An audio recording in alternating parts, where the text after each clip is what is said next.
Welcome everyone to our last session for the webinar 2020 series for this year. Today's session is going to be a fantastic one, and no doubt we've got a lot of attendees joining as well, so thank you everyone for joining. We've been really looking forward to this session, and I hope everyone finds it informative and useful. So I'm going to introduce our hosts for today. So we've got Harpreet from State Growth. We've got Nikki, who's going to be speaking about Migration Tasmania. We've also got two of our UTAS alumni, Rebecca and Aruna, who will be speaking about their experiences and a whole lot of other areas as well. So this session is from the Department of State Growth, so it's going to be a fantastic session. So thank you everyone for joining. Just a few housekeeping rules. Feel free to pop in your questions in the chat box at any time. We will be having a question and answer live towards the end of the presentation, but feel free to pop them in at any time throughout the presentation as well. So without further ado, I'm going to hand over to Harpreet to start off the session. Thank you, Harpreet. Over to you. Thank you, Mona. Welcome everyone, and thank you, UTAS, for organising this. I might start off by acknowledging the traditional owners of the land that I am in on today, and their elders past, present and emergent. As Mona has mentioned, Nikki and I and Rebecca, actually all three of us work for the Department of State Growth. I'm currently the Acting Manager for Global Education. And I've joined here with Nikki, who works in the Migration Tasmania area, and Rebecca, who is our Senior Marketing Consultant for Trade. And we've also had with us Aruna De Silva, who used to be a student ambassador with the City of Hobart and a UTAS student. So hopefully we have a lot of useful information for all of you. I might start. So just giving you a bit of an overview on what we're going to talk about today. So I will talk about the Study Tasmania aspect of this. So I'll talk about the Global Education Growth Strategy, our key industries, student support, our Student Ambassador Program, and also COVID-19 support that Tasmanian students are eligible for or have received. And then I'll move on to Nikki, who will speak about the state nomination visa processes and some success stories in that space. And then we will talk to our two alumni about their experience in Tasmania. So I might start with the Global Education Growth Strategy. So about 4 years ago, almost 3.5, 4 years ago, the Tasmanian government launched a strategy where they wanted to, I guess, draw attention to the international education sector, but also came up with 6 goals on how we can ensure that not only students choose Tasmania as their study destination, but when they are here, they have a good experience, they feel connected to the community, and when they leave, we maintain connections with our alumni. So our strategy sets out all of those goals, and although 2020 has been challenging in trying to meet some of them, over years, I guess we've done a pretty good job to try and make sure that we follow those goals and have a holistic approach in the way we deal with this sector. One of the things that I really like to talk to students about when I meet them especially is key industries in the sector in Tasmania generally.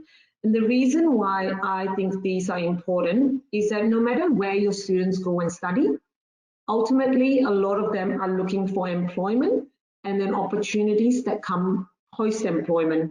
And it's really important for students to understand that in the first instance, people should follow what they're passionate about. So if they're passionate about studying certain degrees or certain qualifications or certain skills, that's where they should start.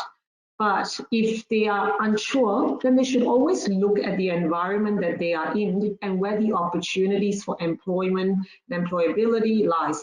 Because ultimately, that's where you're always going to find jobs and other, I guess, outcomes that come from that. So for Tasmania, I mean, COVID-19 hasn't really changed this too much. We are quite fortunate that we live in a beautiful island, and COVID-free for quite a long time now, and our life is pretty much back to normal.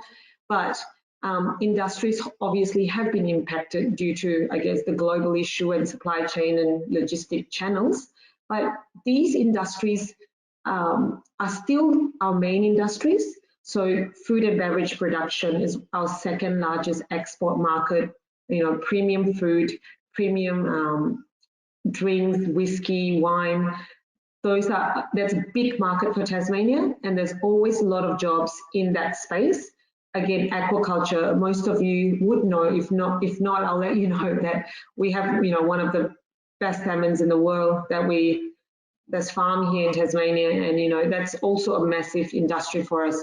So I just thought I'll bring up this slide quite early on, and I think that if you are a prospective student or you're an agent talking to your students, it's important to draw their attentions to what are key industries in the areas that they're considering to study, because ultimately I think most of us who study want a job out of it or want to follow a certain pathway.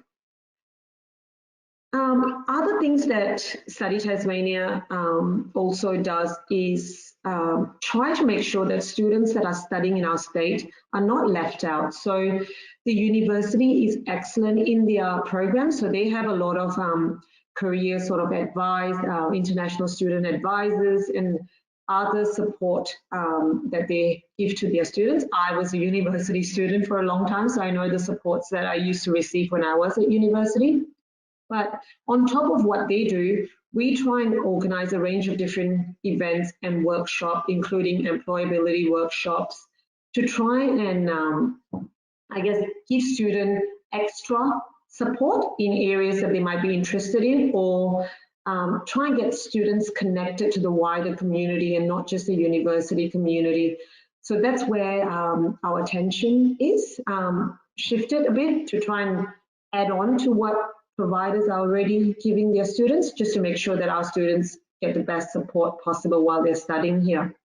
So one of the things that we did last year was launch the Student Ambassador Program. So we had 12 students around the state from the university, from TASTAFE, that worked with Hobart City Council, Launceston City Council, to participate in events that were, I guess, more community related. So they participated in Harmony Week, in citizenship ceremonies. They joined council meetings as observers, just to be more involved in the community and be part of what Tasmania is. So that's one of the, I guess, latest thing that we did last year that has been quite useful, and maybe I'll get Aruna to talk about it a bit more later when I speak to him. The other thing that I thought I'll quickly mention as well, in case some of you are in Tasmania or have students that are studying in Tasmania, is the range of, I guess, support that the Tasmanian government has provided for international students in the state.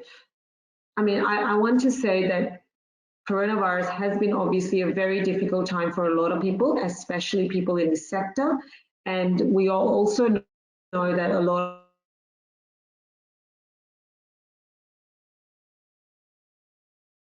of students come from, backgrounds where it's not easy to ask for help. You're used to supporting yourselves or your family supporting you, but that should not stop anyone from coming forward and asking for help or utilizing these services. We've been told numerous times by the Department of Home Affairs that utilizing these services does not impact any visa conditions.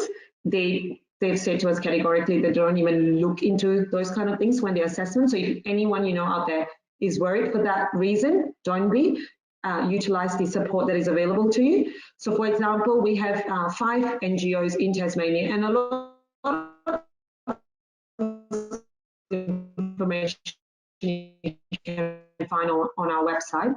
We have 5 NGOs in Tasmania that have received grants for support for temporary visa holders, including students. So this could be a range this could be in terms of accommodation support or, you know, other, sorry, I'll just go back there. Accommodation support, food vouchers, food support, case management. The pandemic isolation grant were one-off financial payments that students received.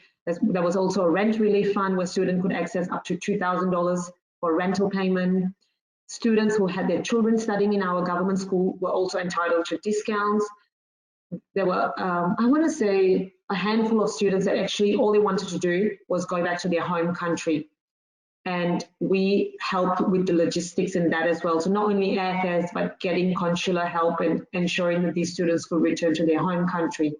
So I just want to reiterate that, you know, once the students are in Tasmania, they are part of our community, that they are Tasmanians, new Tasmanians, and I would ask that they please come forward and, you know, seek all the support that they need in this space. I'm going to leave it at that for now, and I will share our email addresses and our website at the end of the presentation. So if you have any questions or you need further information about Tasmania, please visit our website.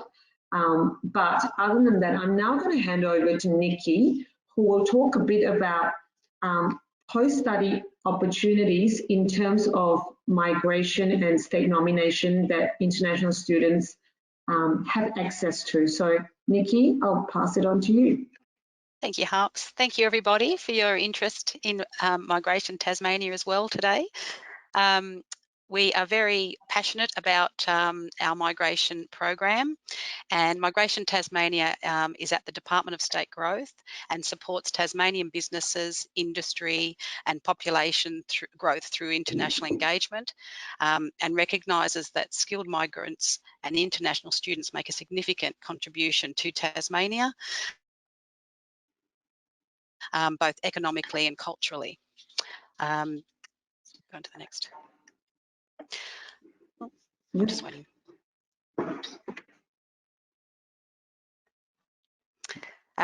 So if you happen to be a Tasmanian graduate and you've decided that Tasmania is the state for you, then we're very excited to look at, you know, the visa state nomination program.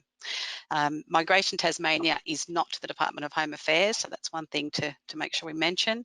The role of Migration Tasmania is to support the Tasmanian population growth strategy by nominating people who are committed to living and working in Tasmania on an ongoing basis, and at the same time filling industry skill shortage areas within the state. Every state is different, and Harpreet touched before on the key industries here in Tasmania.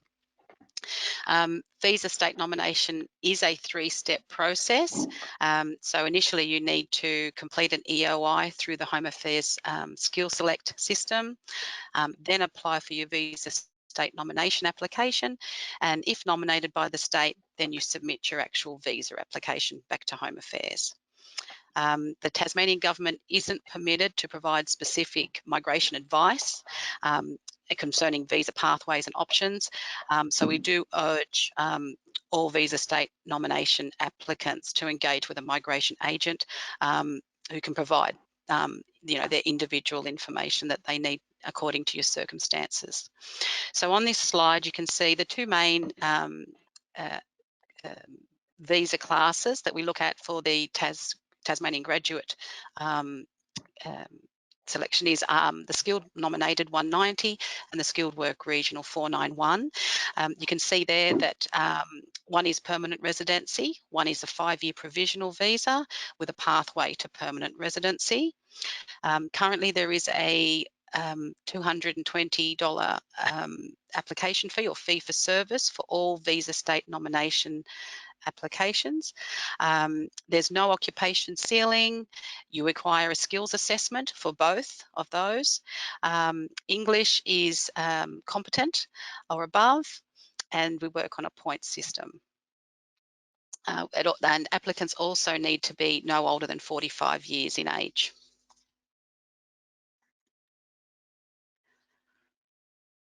I'll just touch on the actual requirements for the Tasmanian graduate onshore applicants. To be considered for this category, I'll just read through it so that we go through step by step.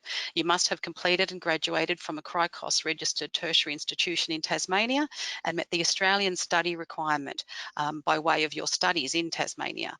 You must have lived in the state for at least 2 years during your period of study. You and your dependents must be currently living in Tasmania, and you need to provide a genuine demonstration of your ongoing intention and commitment.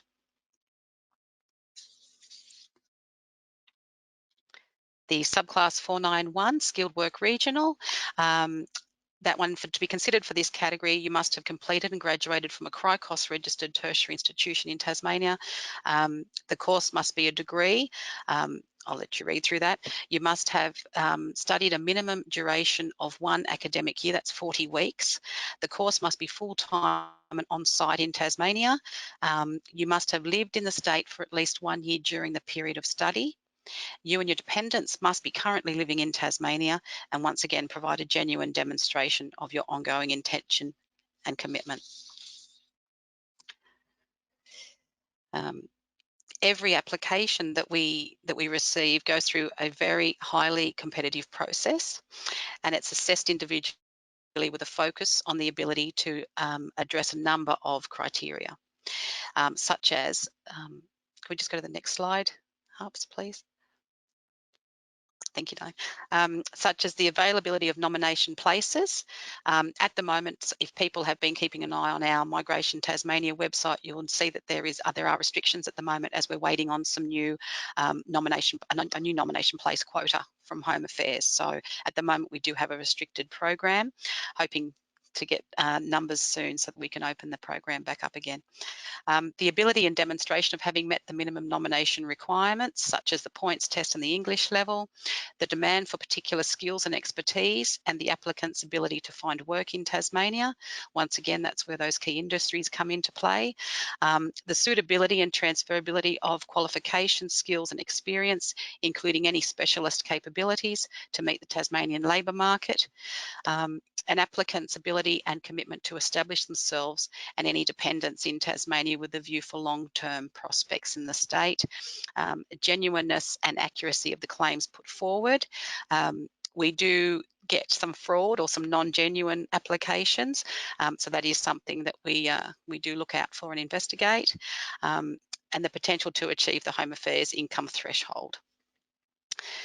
So our Harps has touched on it, but our key skill areas are health services, disability services, aged care, agriculture, aquaculture, education, building and construction, hospitality and tourism. There's a couple of websites there that you might be interested in having a look at. The Make It Tasmania website has fantastic stories in there and information about settling in Tasmania and things to look out for. Many Tasmanian graduates ask the question about the career plan and you know, what's required and how in depth it should be, those sorts of questions. Can we go to the next slide, please? Whilst current employment is not a requirement under the Tasmanian graduate category, we will, if you are working, we'd like to know that you're working and hear about that. We'd like to hear about details of your study, and your previous skills are also really important to listen to and tell us about. An experience that will enable you to settle in Tasmania. So as I said, it is a very competitive process.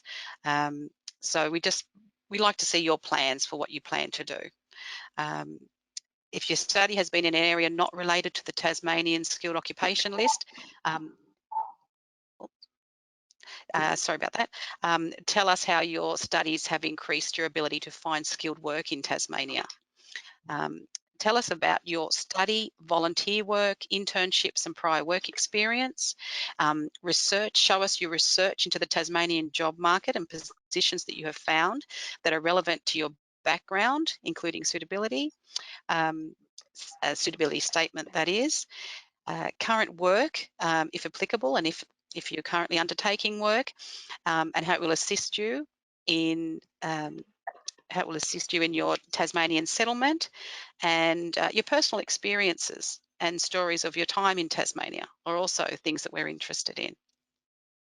Things that we don't need you to include in a career plan, to restrict your job search to just positions directly related to your studies only.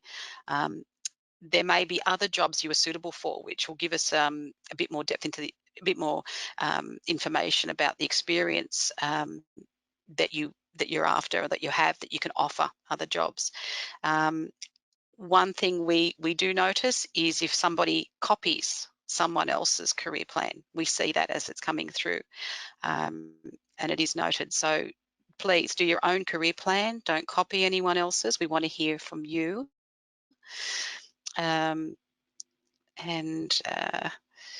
One thing we do need to say is that visa state nomination is never guaranteed, and it's not an entitlement. It is a competitive process, and so it's in your best interest to submit a thorough and honest application. By saying thorough, we want to hear about those plans, and by saying honest, we're very passionate about genuine visa state nominees, but also investigate accordingly if we're concerned about any non-genuine activity. So that's something to keep in mind. Tell us about you. So over the years, I've actually been with Migration Tasmania now for just over 4 years, 4.5 years almost. And in that time, I have seen amazing growth, very exciting growth. I originally lived in Sydney myself and moved to Tasmania back in 2000 and fell in love with Tassie. So I understand when people fall in love with Tasmania as well. The Skilled Migration Program, just for some stats, back in 2013, nominated 56 people. And then last year, the last financial year, nominated just over 2,900. So you can see that the growth in Tasmania has been fantastic, and it's very exciting. These people here are some of our success stories, and I had the pleasure of meeting them and talking to them about their experiences. And you can see there, there's quite a variety in the actual occupations that are there. The lady in the photo with her daughter in the front of the photo, she was a UTAS graduate, geologist, Rochelle. She's wonderful, and she's now working in a mine up in the north of the state. So whilst some of them have said that it took a bit of time to get used to everything that we have here in Tasmania and to sort of settle in, it was certainly worth it. And Jin Uk there, I remember him saying that it just took time. He has 2 young boys, and you can see them in the photo there. And so as a family, it just takes time. But everybody, they just love Tassie, and so that's very exciting. So yes, we'll hopefully see some more success stories shortly. And the next step, thank you. So there's some information there on our websites and our email addresses. We are usually very quick to respond to emails, and always happy to answer people's queries. So I think we may even have some questions now that we'd like to answer. Thank you, Nikki. I had a bit of a technical problem. I'm going to blame the warm weather. I might just ask Rebecca and Aruna to come on and have a chat with them on their experience being students in Tasmania. I see Aruna and I see Rebecca now. And I should probably turn my camera on as well. I might start with you, Rebecca. Thank you for joining us today. Rebecca, can you share with the audience what made you choose to come and study at the university and come to Tasmania just generally all those years ago, not too long? Okay, no worries. Well, thanks for the opportunity, Harpreet and the University of Tasmania for having me. I'm definitely a very proud New Tasmania and a very proud UTAS alumni myself. The reason sort of behind my decision why I choose Tasmania was actually when I was back in China making the decision about my university study and also postgraduate opportunities. I was thinking about going overseas for study. And Australia is, of course, always a very preferable choice for most of Chinese international students. And among all the states in Australia, I think Tasmania is quite unique. I did have some like doubts around whether it will be really cold here in Tasmania, and I'm very happy that I made the right call to coming to Tasmania. Another reason why I have chosen UTAS is actually when you compare its ranking, well, there were quite a few global sort of ranking systems. UTAS has actually been ranked as like top 2% among the global anyway, and a lot of universities in China actually couldn't really meet that standard. So I think from a quality of choice perspective, I definitely made the right call. And when I finally landed in Tasmania, I think this is an amazing place for me to study and live. And now I'm actually having a family here. And the weather here is just beautiful. I came from Shanghai actually, and the weather here is much better than most part of southern China. So I'm quite happy I made the right call.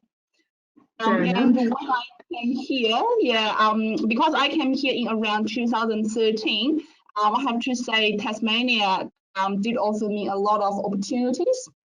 I was able to actually participate in a lot of community work and some community projects, and then I was sort of starting to work as a casual staff member with the University of Tasmania. Actually, I'm working with the team putting together today's webinar for everyone. So I think that was definitely a great opportunity for me when I was an international student myself. And once I graduated, I think as an international graduate, you actually being put in a very unique position with sort of your like second language skills and also international background. So I think it actually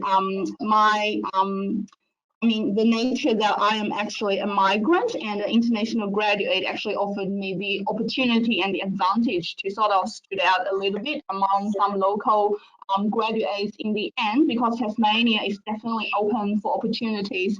And to be able to grab those opportunities and boost those opportunities, they will need a lot of international insight. So I think that actually positioned me quite uniquely.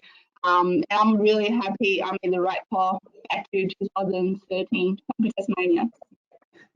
And I think, Rebecca, we had a chat last week about the importance of networking. And I spoke about how you actually network while you were in China, and that's what led to your first job in Tasmania. So networking, I guess, globally is very important in Tasmania, but it's important generally. Can you just talk a bit about the networking element of that with your experience? Sure, not a problem. I think networking is actually a really important thing for students who sort of already in the undergraduate study, because you are in the stage to sort of build up your own professional network in a nutshell, to be able to plan your career path or career progress properly. So I sort of started very early in my university life. Actually, back in China, there is always a very popular subject called plan your career path. And back then, I had no idea what that was about. I'm glad I sort of be able to, because my personality is quite outward facing, so I do like to talk to people. So I sort of learned a lot from talking to my tutors, my lecturers, and also like program or course coordinators back in China. And they've actually helped me to firm my decision that I should go overseas and I should go to Australia for my postgraduate study. So actually talking to people, it doesn't mean you have to network with like entrepreneurs or successful business person. You can actually start small with people just surround you at your university or at your high school even, because they can actually provide you or they can actually act as a mentor for you to plan your sort of professional movement properly.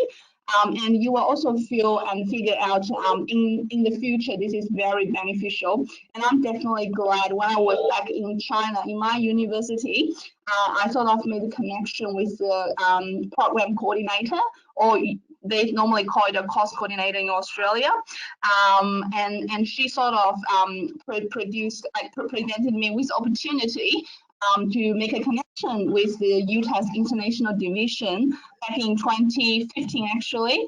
So I was able to start as a casual staff member working in the team, and this actually helped me to shape sort of my career direction. I was actually coming to Australia as an accounting student, and I always thinking that I will be working for the big four companies.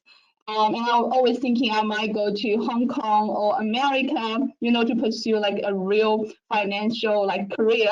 But I ended up now working as a marketing consultant in Tasmania. So I think this kind of networking or conversations with people who are experienced can really be helpful. And it actually helped me to also firm my my plan to keep, you know, progressing in marketing and communications as my career. Yeah, and I guess I would tell everyone that I've been working with Rebecca for 3 years now, and in 3 years Rebecca is now in a managerial position with the trade team in the Department of State Growth. And all of these years, you know, obviously Rebecca works hard, but she's also embraced, I guess, her speciality. So she's quite unique in what she can do and her abilities that she learned not only at the university, but when she was back home in China. So I guess one advice I would say to a lot of students as well is that, you know, your diversity is important, and, you know, good places that hire you would want you to bring that element. So don't try to shy away from it, but embrace it. And then, you know, that's why I brought Rebecca here today, because she was a great success story for someone who graduated from the university 4 years ago, was working in the university itself while studying, and, you know, had a complete shift on what she wanted to do with her career. And now she's here starting a family soon. So Tasmania is home, Rebecca. Yes, and I have to say now globalization is a movement anyway. So there are definitely lots of opportunities in Tasmania for our UTAS graduates, and there is also opportunities worldwide for UTAS graduates. So there's definitely a very promising movement to come down to Tasmania. Yeah, thanks, Rebecca. I might just go to Aruna quickly now. Aruna, what's really interesting about the things that you do for me, is that other than studying and networking, you do a lot of, you know, social activities and really get into what Tasmania really is. Can you speak a bit about that? Well, yes, thank you, Harpreet.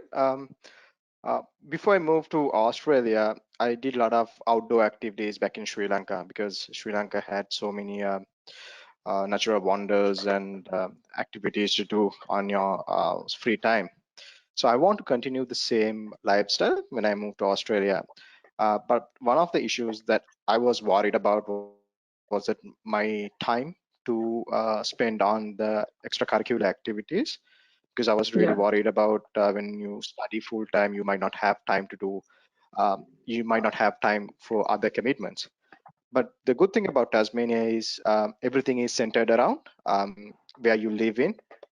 So you have more time because you can get things done quickly. And when I moved to Tasmania, I started living in the student accommodation, which is like 10 minutes walk to the university. Because of that, I had plenty of other opportunity, plenty of time to do other extracurricular activities. One of the other things that I've realized is I want to get involved with the community. So I decided to get involved with social activities. Since I'm more into outdoor, I got my diving license, and then the university has their diving club, and then they invited me to join the club. And since then, I have been diving. I have done about 70 dives around Tasmania for the last 1 year, which is quite interesting, which I didn't have that opportunity back in Sri Lanka. because my time was mostly committed to work and all that, so I didn't have time for that time to do all these activities back in Sri Lanka. And also the other thing is it's not about like doing activities, but also the acceptance that you get from the society is also a big strength for you as well, because sometimes you bit worried about when you move to a different country that you might not get that acceptance in a different culture. But in Tasmania, I have seen that like the society is actually helping you out. I mean, there are opportunities, but then if you want to grow, you need support as well, especially when you are trying to do things by your own self, when you don't have your family back when you don't have your family in Australia. So it just, I think more social activities is, I would say I did it because, of course, I enjoyed it, but then also the support that I got and the recognition that I got from the society was one of the motivation for me to engage in a lot of activities. And I come from Sri Lanka, and then Sri Lanka is quite popular in cricket. We are big fans of cricket. And Tasmania is also the cricket is quite popular in Tasmania. So as soon as I moved to Tasmania, I joined the Cricket Tasmania as well to support, and then I was able to watch some of the games that I used to watch back in Sri Lanka on TV. Here in live as well, so which is quite enjoying. So yeah. Rebecca knows all about cricket now. She had to learn the sport, but she's quite well aware now about cricket. The other thing that I mean, I agree with you, Aruna, on the community, that support, that's really, really important.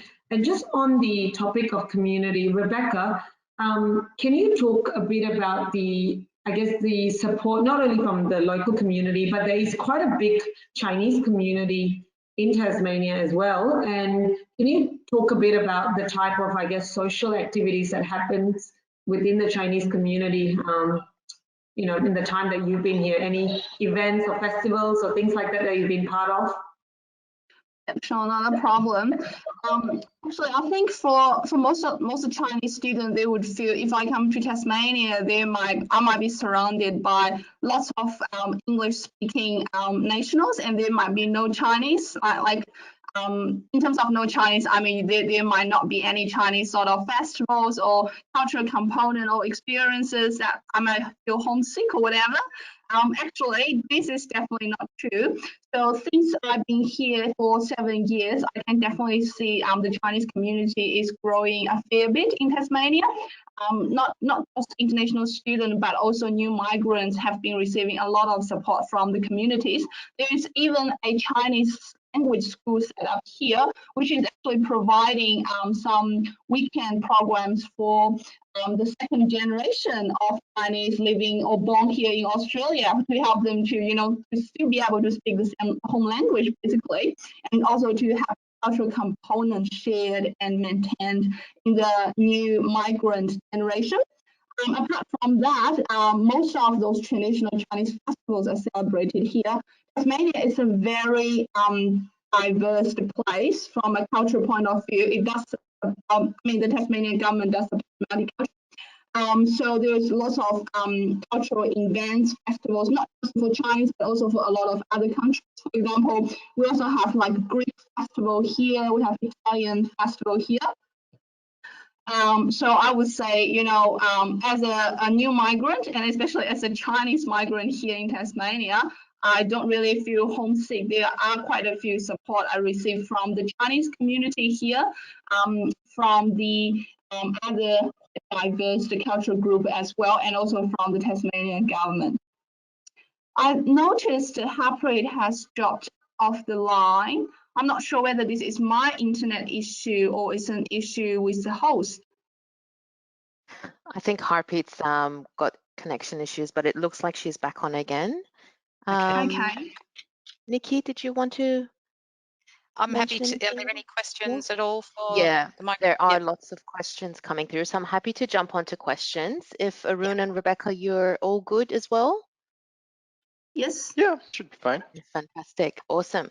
So thank you so much, guys, and apologies to everyone for all the technical issues we've been having today. I think it's been one of those days where everything's happening at once. So apologies for all the slide dropouts and offline. So thank you so much for joining. Again, I think that presentation was really useful, and we do have certainly lots of questions coming through. So let me just gather all of these questions. The main question that we've been getting asked a lot, maybe Harpreet, is are the slides going to be available for the attendees?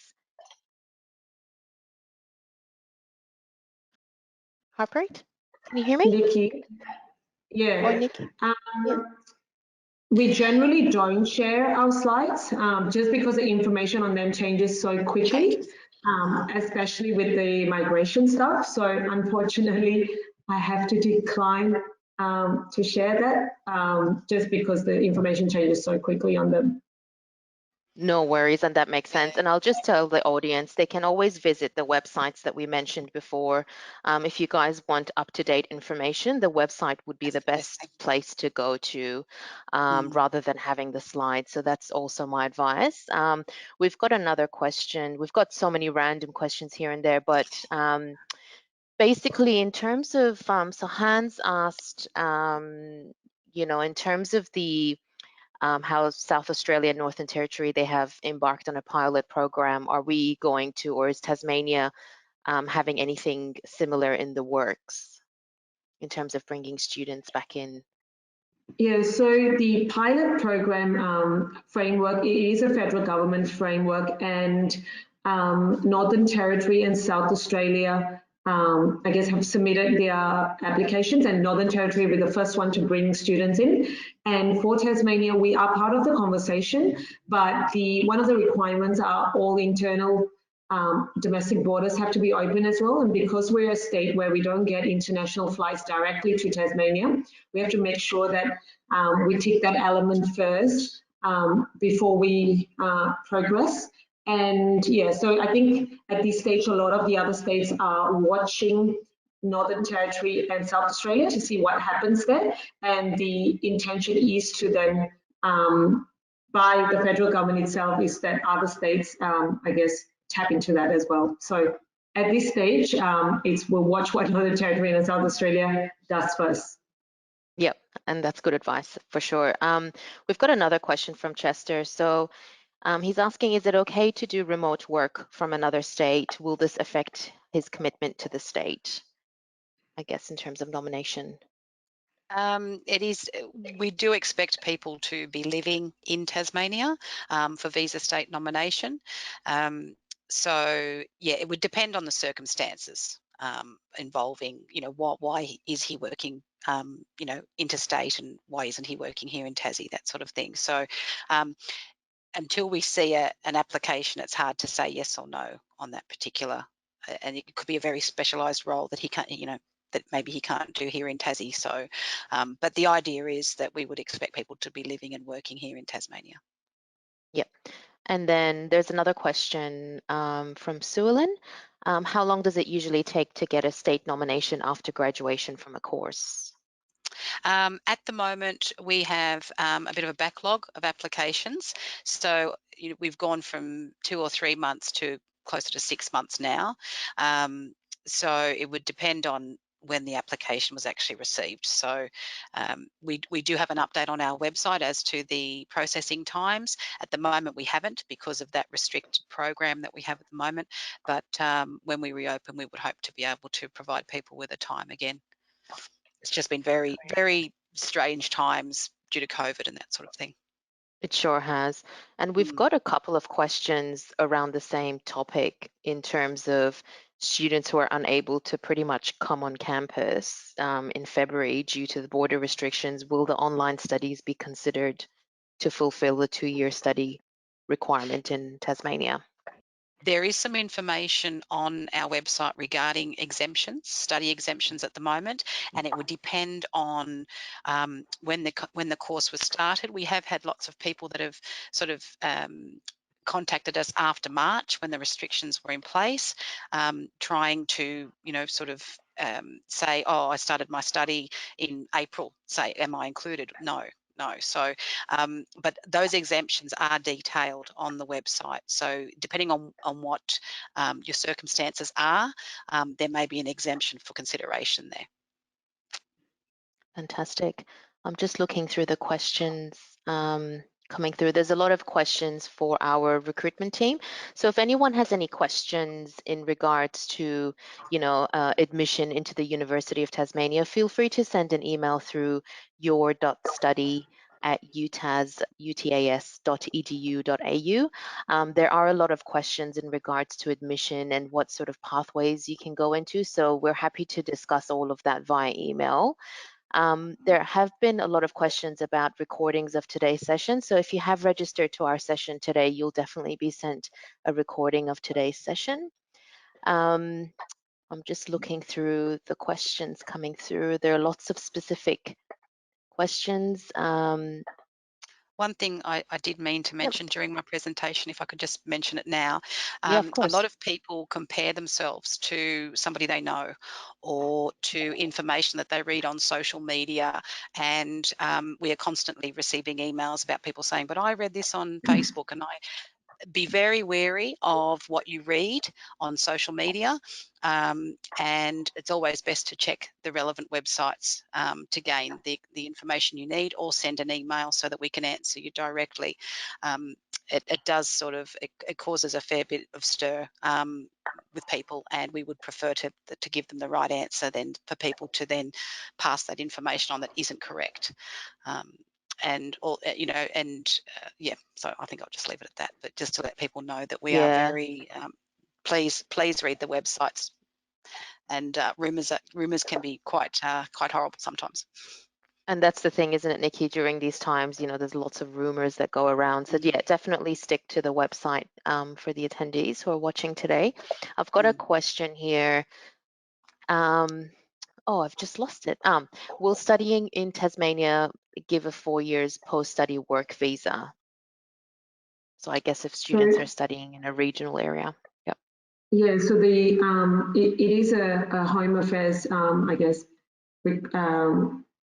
condition, but yeah, so they have, last year they've, I guess, trying to encourage people to get out of the bigger cities and go into more smaller cities, and studying in Hobart gives people access to an additional year of post-study on top of the 2, and then if you studied in Launceston, you get 2 additional years on top of the 2. So that's what the latest update on post-study work rights were as of last year. So yes, 4 years if Launceston. Yeah, the 4 years Launceston and 3 years Hobart. So that's really, really good. And I think that puts us in front of the competition compared to UK and a lot of other destinations, I think. So that's a really good point to make. I've got a question here from Elfie. Wondering, when do the nomination applications reopen to non-critical roles? Do we have any idea on yes, that? we're getting that question a lot. At the moment, we haven't heard from Home Affairs what our quota will be. So as soon as we are hoping, like everyone else, that it's sooner rather than later. But it all hinges on when we receive that final quota from Home Affairs. So we're hoping it'll be soon. Fantastic. There are a lot of immigration related questions that are coming through. So what I would suggest for the attendees to do is definitely have a look at the immigration website. A lot of the questions that are coming through are related to that. So I don't think our host today can answer your question specifically, or go through a registered migration agent. That would be another suggestion. I'm just having another look through some of our questions coming through.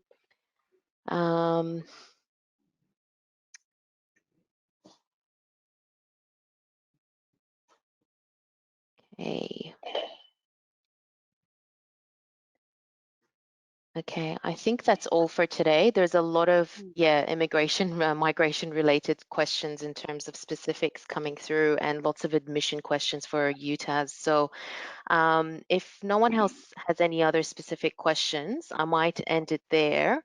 And thank you so much for you guys joining today. It was a really good session to have. It was long awaited for, and we had a really great number of attendees today. So thank you so much for joining us. Thank you so much, Nikki and Harpreet, for your time, as well as Rebecca and Aruna. Thank you guys so much. Thank you.